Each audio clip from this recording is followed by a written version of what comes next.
যে বহরমপুর এবং কাঁদি আর কিছু পৌরসভা তার কোনো তদন্ত নেই, অথচ পাহাড় পরিমাণ দুর্নীতি। যা নির্বাচনের আগে আমাদের দল থেকে অধিবাবু বলেছেন, আমরাও বলেছি, এটা কোনোদিনও হতে পারে না। পৌরসভার আইনে আছে, আমিও কাউন্সিলর ছিলাম 10 বছর।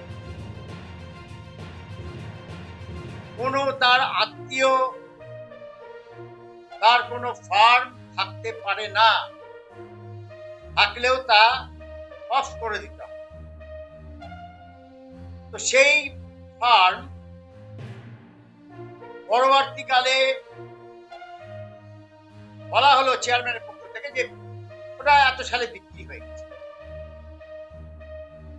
তো ফার্ম তৈরি বা হলো কেন, ফার্ম বিক্রি বা হলো কেন, ফার্মে কত টাকার ট্রানজাকশন হয়েছে,